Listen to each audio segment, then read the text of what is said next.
أعلى رتبة بالسوق المغربي القائد الكبير غني عن التعريف أستاذ عثمان القاضي اللي هو رتبة ماسي ملكي ثلاثي تنفيذي الذي درع 17 ماسي حوالي 3 ديال الماسيين 3 ديال الخطوات على تحقيق رتبة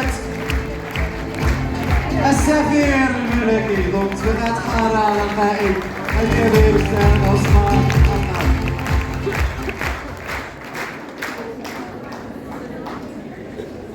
بسم الله الرحمن الرحيم. الصلاة والسلام على أشرف خلق الله أجمعين نبينا محمد عليه من الله أفضل الصلاة وأتم التسليم. حييكم جميعا تحية الإسلام الخالدة. السلام عليكم ورحمة الله وبركاته. سعيدين كل السعادة نكون معاكم نكون بينكم. من لا يشكر الناس لا يشكر الله.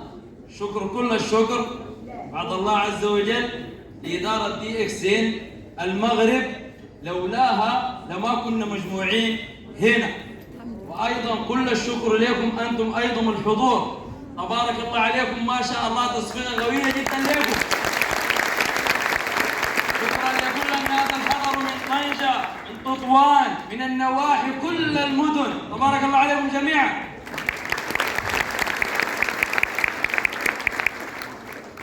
جيتوا لرسالة صح وجيتوا عاوزين تنجحوا.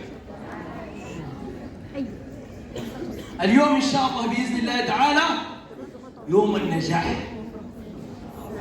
إذا ركزتوا وأكدتوا هذه المعلومات ورجعتوا بها أكدوا مليون في المية بإذن الله تعالى حتى. والنجاح مش حاجة صعبة، والحياة كلها مش حاجة صعبة، لكن محتاجة شنو؟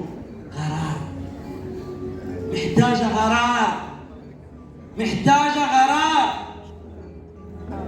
معاكم عثمان القاضي، سوداني من السودان، خريج هندسة ميكانيكية توليد طاقة كهربائية، مواليد العام 1989. خرجت في السودان العام 2012 من جامعة عبد اللطيف الحمد. خدمت في السودان والحمد لله. سد من أكبر السدود. درسونا العراقيين كانوا دارسين في روسيا، علمونا معنى الانضباط.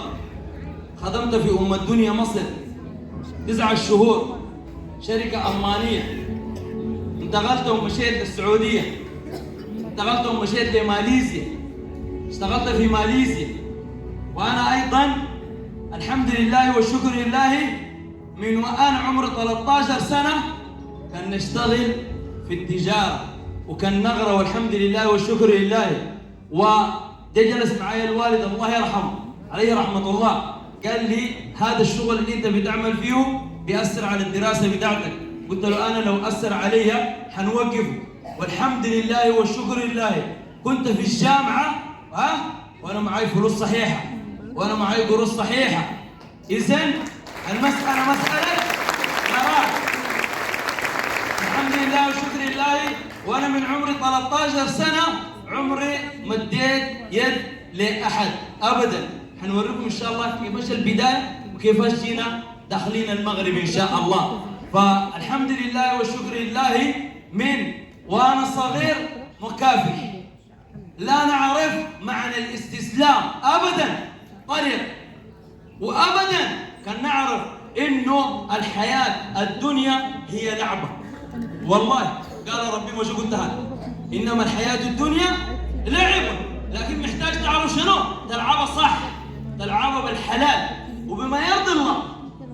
فلو عرفت صح هتمشي صح. 13 سنة مشروع، والله المشروع الأول 5 مشاريع، وأنا كل مرة نبدأ من الصفر وأنا مصر ونغرق. والحمد لله والشكر لله لحد بامتياز، خرجت امتياز وهي الشهادات معي ونوريكم عشان ما تقولوا دي اكسين قاعد يدخلوا فيها شنو غير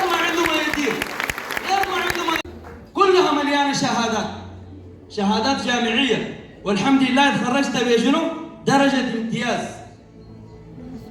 نوريكم قبل ما نبدأ إن شاء الله بإذن الله تعالى حتى تعرفوا، وزارة تنمية الموارد البشرية المجلس الهندسي السوداني شهادة تسجيل عثمان أحمد عبد الرحمن محمد، وكلها مليانة شهادات هذه، كلها شهادات. نوريكم إن شاء الله بإذن الله تعالى، وحنوريكم إن شاء الله بإذن الله تعالى وحنوريكم إن شاء الله بإذن الله تعالى بعد الاشتراك مع الدي اكسين شنو اللي حصل وشنو الواقع وعلاش أنا بخليك عن هذه الشهادات وجيت الدي اكسين. علاش؟ سجلت في العام 2015 شهر جوج، وإن شاء الله بإذن الله تعالى شهر جوج 2025 كمل 10 سنوات إن شاء الله، احتفالا بال10 سنوات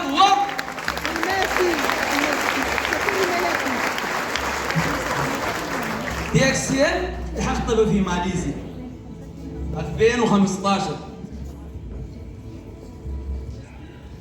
2016 شهر 10 سيد عصام يشهد، وشهد وشاهدوا موجود، كل الشهادات موجودة، والله اليوم حنديكم كل شيء بالدليل.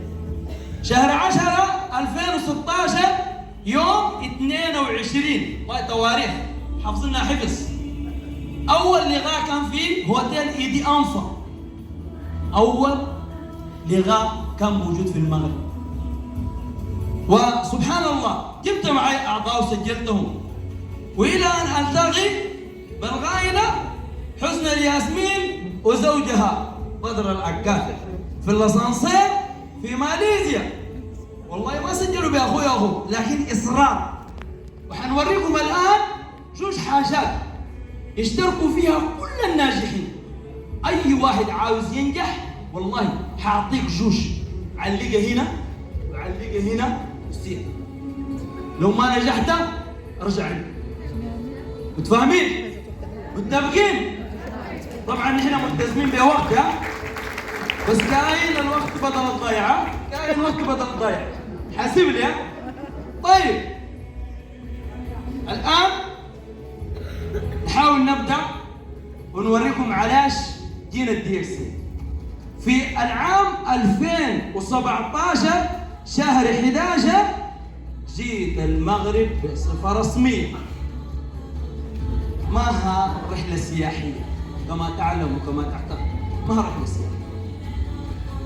كثير من الناس كي يسافر لدول أخرى يمشي سياحة يستمتع، لكن إحنا وأنا معتقد وعارف 100% إنه أنا ما جيت سياحة، جيت طريق بتاع النجاح، وعارف 100% عقبات حتقابلني. تصور وصراحة كان نشكر هذه البلاد، والله من أعلى جلالة الملك محمد الثاني نصره الله وكل الشعب المغربي نحبوكم، والله العظيم شعب طيب جدا وبلد معطاء، وهذه البلد فيها ثروات، فيها كنوز، فيها ما يضاء. عندكم تمشوا تحركوا بالبحر تموتوا بالبحر هناك، عندكم ما يتعمل، عندكم ما تقدر تنجح في بلدك، والله موجود الكثير وموجود الخير الكثير. محتاجين غير انكم تؤمنوا برؤوسكم، هي الأولى. آمنوا برؤوسكم، بإذن الله تعالى سيكون النجاح. ومن 2011 بدأت العقبات، 2017 شهر 11 بدأت العقبات والصعوبات. دي اكسين جات بصفة رسمية في 2019 شهر 7، ونحن شنو؟ نتلطم في الأمواج يمين شمال، ما فاهمين وين، ما جايين شروية ما نمشي. تخيلوا معي تقنع الناس وتقنعهم بمشروع وانت ما معك منتوج،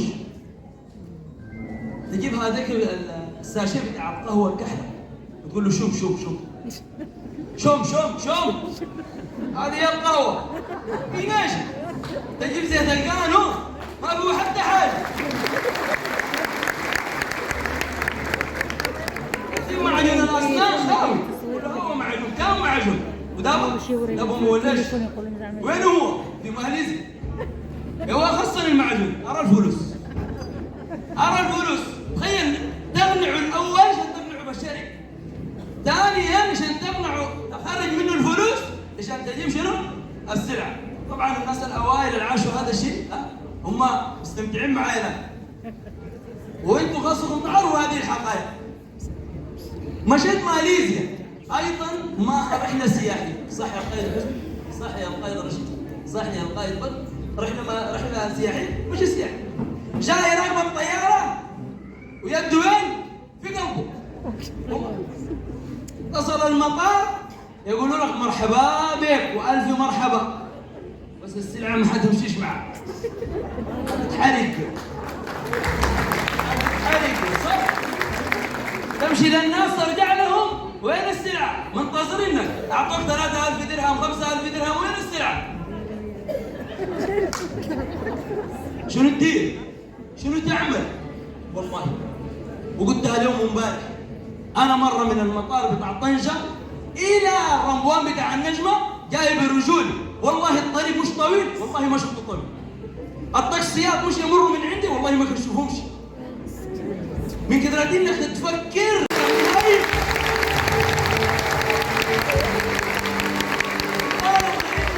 عندك الآن قوية بإذن الله تعالى ستنجح، لا للاستسلام، لا للمحبطين، لا للسلبيين، أبدا دائما تكون ماشي للأمام. بهذا حتوصلوا جميعا بإذن الله تعالى. دابا الآن النجاح عندكم سهل، مراكز موجودة، إدارة موجودة، سلعة موجودة، كل مرة داخلة منتوجات جديدة، ايش خصهم؟ عروض موجودة والناس. والله هذه قصة أنا أول ما جيت ودائما ومن أنا صغير كان خدتها أمامي، كان خدتها قدامي، وكان نخدم عليها، لأنه في هذه الحياة لو ما عندك شي غدوة وغدوتنا النبي عليه الصلاة والسلام، لكن برضه خاص يكون عندك قيادة. والله لأنه في ناس دابا شنو؟ متابعين غير مشاهير انستغرام، متابعين شنو؟ ما عارف، طايخين ما فاهمين والو، والله ضيع راسه ذاته ما فاهمش يتبع مين. فقصة عبد الرحمن بن عوف مع سعد بن الربيع لما جاء المدينة المنورة، ركزوا معي مزيان. جاء المدينة صفر اليدين، ما عنده حتى حد. آخى النبي عليه الصلاة والسلام بين المهاجرين والأنصار.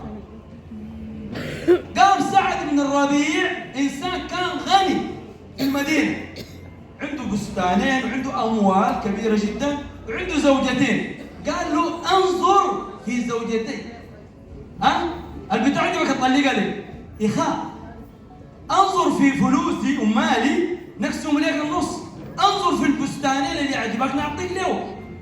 ضيع هذه كنطر ضيع، في حد ضيع؟ في حد بيقول لا؟ النص تقول لا؟ في حد بيقول لا؟ في احد بيقول لا؟ رفض عبد الرحمن ابن عوف، قال له بارك الله في اهلك وفي مالك، دلوني على وين؟ على اوروبا؟ نحرق؟ وين نمشي؟ دلوني على السوق. دخل السوق اصبح من اغنى اغنياء المدينه. والله الحمد لله الان دابا عندكم دي اكس ام مهيئ للنجاح. لا تدخل لا مشروع فاشل، لا مشروع ما ينجح، مهيئ للنجاح، تخدم فيها بس وتشتغل. عبد الرحمن بن عوف عشان تبقى فاهم وما تقوليش طبعا بعد الناس يقول لك عمر الله قلبنا بالله، الله يعمر قلبنا بالله. والله هذول كانوا قلبهم معمر بالله وبشروا بالجنه وهم ماشيين في الارض. من العشر المبشرين بالجنه عبد الرحمن بن عوف من العشر المبشرين بالجنه، جابوها دنيا واخره. شنو رايك؟ دنيا واخره. يا اخي ربي قال شنو؟ وليس للانسان الا ما سعى. شوف القرآن ده داخل كيف؟ وأنا ليس للإنسان. الإنسان اللي داخل فيها مين؟ داخل فيها النصراني، داخل فيها اليهود، داخل فيها المسلم، داخل فيها كل شيء. سعي. سعيت بتلقى، ما سعيت ما بتلقى حاجة. خدمت مع الديك سين بتلقى، ما خدمت ما بتلقى حاجة. ناعس مع راسك فايق مع الساعة 1. ها؟ فطور بيض بلدي، حرشة ومسمن، ما عرف ما تدير، والبلد هذه ما عرف ما نديروا فيها، وما ادتنا والو، ما درنا فيها والو، ما اعطتنا والو، وفيها كل شيء. ها هي نماذج قدامكم ولا لا؟ مغاربة نحن، مغاربة. شوف المعاناة، خاصك تعرف المعاناة كيفاش. أنا لما جيت في الأول ما كان نعرفش الهضرة هذه الدارجة، ما كان نعرف ايش. والله دخلت عند الديواني مرة، عندي السلعة جوا، قال لي شوف هذا خاصك أنا مش عيط له. عيط له طبعا، كنت عايش في مصر هي تبكي. كنت مشبكي كيف مشبكي؟ وايش من الخدمة هذه؟ تخيل الإنسان يقول لك مش عيط له. عيط له يعني مشبكي له. يعني كثير من الدارجة أنا ما كنت أفهمهاش. كثير مشكلة كنت كيفاش تتواصل مع الناس وأنت راس مالك شنو؟ كلام. وإذا ما تعرفش تهدر، أيوة كيفاش توصل الرسالة؟ كيفاش تقول له عندي خطة تسويقية وخاصك فاهمك لا أنت فاهم. تخيل. إذا كانت المعاناة من وجوه كثيرة جدا، لكن شنو اللي بيخليك إنك تمشي للأمام؟ أول حاجة الرؤية الواضحة، حبك للمشروع. حبك للمشروع. والله مجنون ليلى تعرفوه؟ نعم قال تعرفوه؟ تعرفوه؟ مجنون ليلى ده قال لك مرة جاي دايس، ناس بيصلوا، جاء دايس من قدامه، كملوا الصلاة قال له ايش انت ما شايفنا بنصلي؟ ايش ليلى عملت فيك؟ يا ربك عقلك ده ولا شنو؟ قال لهم شنو درت؟ قالوا نحن بنصلي وانت قطعت من قدامنا هنا. قال لهم والله ما شفتكمش. قال لهم انا بقدر حبي لليلى ما شفتكم، انتوا كان بتحبوا الله ما كان شفتوني.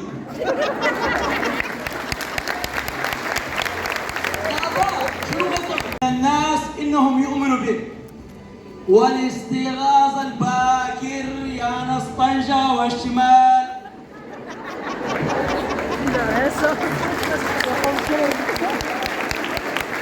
والله هذه عندهم الأحسن، يقول لك نصلي فجر ونرجع، ده الأحسن. لا فقه بكري والله. في بعض الناس جرانة، شو اسمه ده؟ حننجحوا مع الديكسين. ركزوا معي، آخر نقطة ننهيبة اللغاء. طيب أنشطة دي موجودة عند كل الناس، هي شنو؟ مشاكل. اللي ما عندها مشكلة ترفع يدها. كش رب السلام،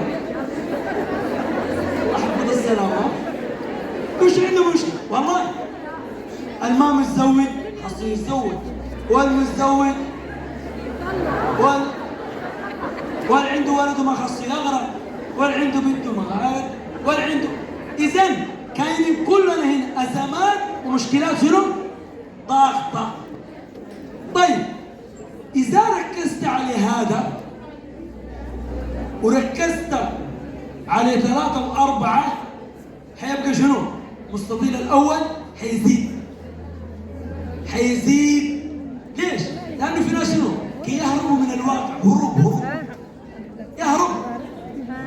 عنده مشكلة، أزمات، مشكلات ضغطة، تلقى وين؟